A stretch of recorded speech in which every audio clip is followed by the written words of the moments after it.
Making decisions in business.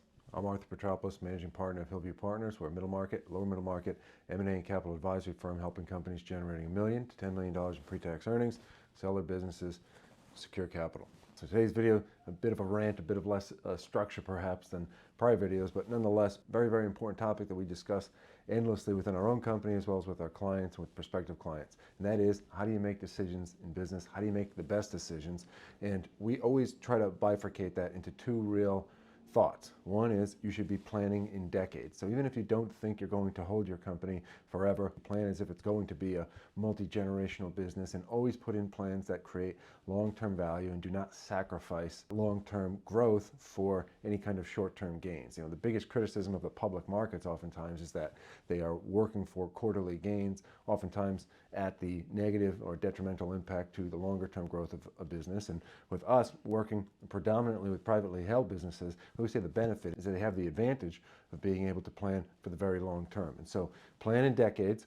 However, when there are decisions to be made, think them through, be analytical, yet when those decisions are made, take the actions quickly. And so what I mean by this is decisions shouldn't be flippant. They shouldn't be things that you say, okay, well, here's my gut and I've thought about it for all of 30 seconds and I should do it. There's sometimes a misperception in business that, you know, the best people in business are those that make decisions super fast. It's not the case. What the case is when they've thought things through to call it an adequate level of certainty, they make the decision and they act on that decision quickly. Because what does that create? We call it kind of the compound or the growth snowball, if you will, in the sense that if you make a decision, you will then see the outcome of that decision. And it could be good and it could be bad. And if it's good, you learn from the positive decisions that you've made. And if it's bad, you learn from the negative impacts or the negative outcomes of what you've decided. However, it lets you then put that information back into the analytical framework, if you will, of the next decision to be made. And so really the more decisions you make in business, the more spins you get, the more shots on goal, and the more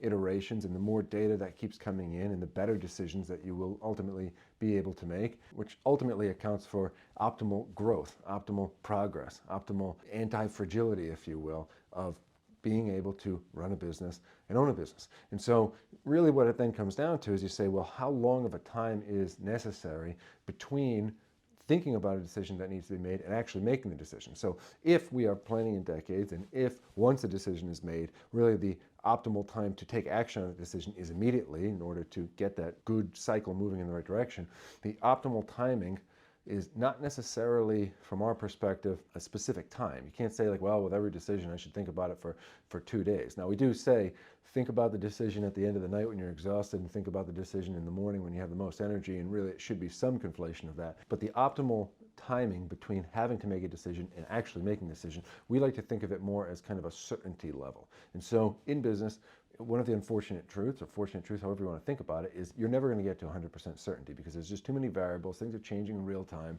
Things are evolving, progressing, and you've got a lot of other things going on that you're never going to say, I'm 100% certain of this one decision, right? Aside from perhaps your spouse in life, you're never going to have 100% certainty in any decision that you have in life. And so we like to think of it as what we call the 80% confidence interval. And so basically in decision making, you're taking in outside information, internal analysis, dialogue, discussions. For the longer period of time you think about things, it's almost like diminishing returns. You're going to get 20% certainty very quickly, you're going to get 50% certainty very quickly, and we think you get past 70% fairly quickly in any decision that you're going to make. It's somewhat that, I don't know if it's the Pareto principle, but 80-20, right? You get 80% of the certainty in 20% of the time, then the rest of the 80% of the time would be just in getting slightly incremental certainty beyond that. And so the 80% is where we really think the decision needs to be made. You know, in this hand there's 4 marbles, in this hand there's 1 marble. If this is going to be the right decision, this is going to be the wrong decision. But when you get to that point, that's when the diminishing returns of further analysis really start to set in, and the time to make the decision is going to really start to extend. And what happens is if you think about making a decision for too long, that will ultimately have a detrimental impact on the progression of a business, right? The right decision, if you have the right diagnosis of a patient, but the patient has long been dead, it doesn't do you any good. And so when we are thinking, when we're discussing with clients and discussing internally within our own firm, when we hit the 80% certainty interval, at the immediate time we make the decision, we take the first action towards incorporating or effectuating that decision. And so when we really think about business decision making, we say, let's have the multi-decade plan, and then let's chart out all the decisions that need to be made, and let's start putting thought into those. And those should be prioritized in terms of what are the most impactful, imminent time-sensitive decisions, and then moving out along that kind of timeline. And in those situations, we think through each one, we get to 80% certainty, you hit the bid, right? You say, okay, time to start taking action. And with every decision made, now again, it's going to be real-time feedback that will necessitate other decisions to be made. And so as feedback comes in on certain things, you're going to be making more decisions based on the impact of that. And again, if you get all of those to 80-20, 80-20, 80-20 very quickly and keep deciding,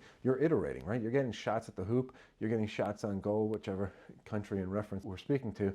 But in doing that, you iterate, you get better, and the decision making, that 80% certainty yields a higher and higher positive outcome, right? The greatest hedge fund in the world ever, I think the gentleman that just passed away, Jim Simons, but Renaissance Technology made billions and billions of dollars and a 60% return every year for 50 years, and they said they were right 52% of the time. And so over enough iterations, and I think I guess the converse of that would be, if you play roulette in a casino, like the 0 and double 0 make it so that the house has a 52% odds, right? And you have 48%. And if you play that enough, you'll lose all your money and they'll win all your money. Right? And so it's not that decisions have to be perfect. Decisions just have to be right more than they're wrong to the same level of relative magnitude over enough iterations of time. And how do you get better at making decisions? By making decisions. And are you going to be good at making decisions when you start? No, because anything worthwhile doing in life or difficult in life is going to be difficult and you're going to be bad at it. And the only time you get good at it is by doing it more. You don't just go from bad to good. You go from bad to slightly less bad to slightly less bad until you're good. And it's a bit of a layer cake of sorts. And so that's a thought for today. Decision making in business, you're never going to have absolute certainty. You should plan very long term. You should act incredibly near term to when you make the decisions. And you should really just think about shots on goal. Say, how many decisions did I make this week? How many difficult conversations? How many difficult decisions did we make? Let's look at whether it was good or bad outcomes. Let that data, let that feedback loop into the next decisions you make. And lo and behold, over enough time, you will become a good decision maker. So that's a thought for today. I hope the week's getting off to a good start for everyone. God bless. Keep pushing forward. We'll see everyone next time.